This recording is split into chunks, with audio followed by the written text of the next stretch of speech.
Hello বন্ধুরা, good morning. আমি ঝর্ণার কিচেন। আজকে একটা রেসিপি করে দেখাবো। আজকে করব এঁচোড়ের পকোড়া ছোলার ডাল দিয়ে। কীভাবে বানাই দেখতে থাকুন, শুরু থেকে শেষ পর্যন্ত ভিডিওটা দেখতে থাকুন। চলুন দেখা। প্রচুর এখন বাজারে এঁচোড় পাওয়া যাচ্ছে, অনেক রকম রেসিপি করে দেখিয়েছি। আজকে বানাচ্ছি পকোড়া। এঁচোড় নিয়েছি, ছিলে ধুয়ে একদম সিদ্ধ করে নিয়েছি। এমনি সিদ্ধ করেছি, কিছু দিইনি। এখানে নিয়েছি একটা ছোটো সাইজের পেঁয়াজ, ছোটো ছোটো করে কেটে নিয়েছি। আর এখানে নিয়েছি এক বাটি চানা ডাল, ছোলার ডাল ভিজিয়ে রেখেছি, ভিজে গেছে, নরম হয়ে গেছে। আর দুটো কাঁচা লঙ্কা নিয়েছি, আমি লাল কাঁচা লঙ্কা নিয়েছি। এটা কাঁচা আছে, আমাদের ছাদ বাগানের প্রচুর লঙ্কা হয়েছে, পেকেও গেছে। লঙ্কা দুটো দিয়ে দেবো, ডালটাকে দিয়ে দেবো। ডালটা দিয়ে দিলাম, অল্প জল দেবো। এটা পেস্ট করে নেবো। এটাকে পেস্ট করে নিয়েছি, এই বাড়ির সাইডে নিয়ে নেবো। একটু গোড়া গোড়া রেখেছি, খুব বেশি মিহি হয়নি, করিনি। এটা বেশ ভালো লাগে খেতে। এটা নিয়ে নিলাম। আর এঁচোড়টা এতে দিয়ে দেবো। একবার খালি ঘুরে নেবো, খুব বেশি ঘোরাবো না। একবার খালি ঘুরলেই সঙ্গে সঙ্গে বন্ধ করে দেবো। সেদ্ধ করা এঁচোড়, সেদ্ধ করলে ঝটপট হয়েও যায় আর খেতেও ভালো লাগে। এটাকে একবার খালি ঘুরে নেবো। এটাকে করে নিয়েছি, খুব বেশি মিহি করিনি, অল্প শুধু একবার ঘুরে নিয়েছি। বেশি করলে কাদা কাদা হয়ে যাবে। এতে দিয়ে দেবো এক চামচে আদা রসুন বাটা, ছোটো চামচায় দিলাম ভরে একদম। কাশ্মীরি লাল লঙ্কার গুঁড়ো এক চামচে, হলুদ দেবো হাফ চামচে।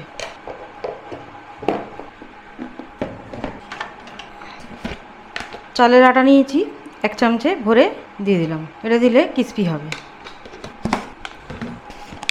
চিনি দেবো অল্প করে, টেস্টটা খুব সুন্দর হবে। নুন দিয়ে দেবো পরিমাণ মতো। আর এখানে আমি সবসময় বিট নুনই ব্যবহার করি। বিট নুন খাওয়া ভালো, এমনি নুনের থেকে বিট নুনটা উপকার। আমি সবে বিট নুনটাই ব্যবহার করি। আর এখানে সাদা তেল নিয়েছি, চালু করে দিলাম। এখানে রেডি করে নেবো, হাত দিয়েই সব করবো। মেখে নেবো, দিয়ে দেবো এঁচোড়টা, পুরোটাই দিয়ে দেবো। পুরোটাই দিয়ে দিলাম। পেঁয়াজটা দিয়ে দেবো, ছোটো সাইজে পেঁয়াজ নিয়েছিলাম, কুচিয়ে নিয়েছি, দিয়ে দিলাম পুরোটাই। দিয়ে দেবো চাট মশলা,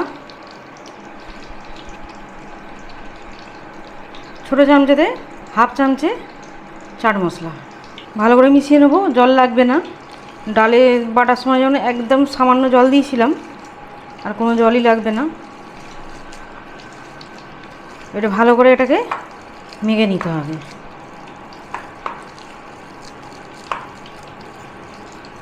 এটা ভালো করে মেখে নিলাম, এইভাবে মাখতে হবে।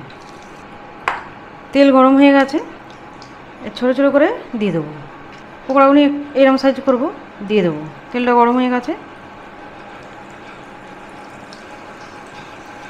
এটা এরকম ছোটো ছোটো করে দিয়ে দেবো। যতটা হবে দিয়ে দেবো।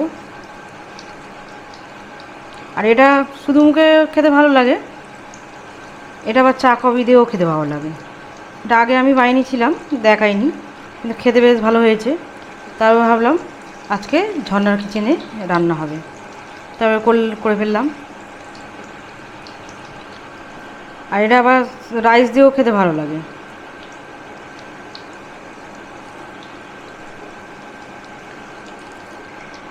পুরোটাই দিয়ে দিলাম, সবটা দিয়ে দিলাম।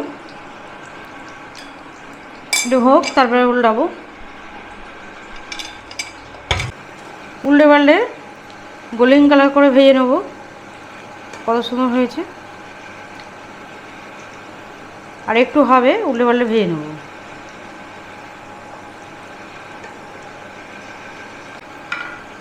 কত সুন্দর হয়েছে।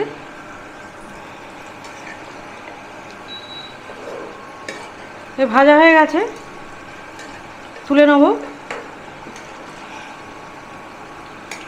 একদম গোল্ডেন কালার করে ভেজে নিয়েছি, কত সুন্দর হয়েছে। তুলে নেব।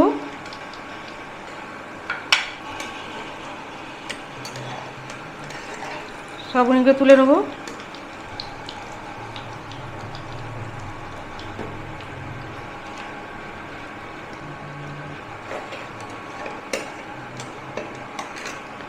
বন্ধ করে দিলাম। আমার সবগুলি হয়ে গেছে। দেখতেও এরকম সুন্দর হয়েছে, খেতেও কিন্তু দারুণ হয়। এটা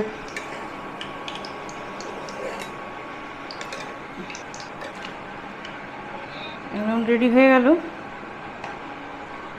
দাও নিচে নিয়ে, কত সুন্দর হয়েছে, একদম বাইরে থেকে ক্রিস্পি আর ভেতরে নরম, দারুণ টেস্টি হয়। আমার রেসিপি ভালো লাগলে বন্ধুদের সাথে শেয়ার করবে, লাইক করবে আর সাবস্ক্রাইব করবে।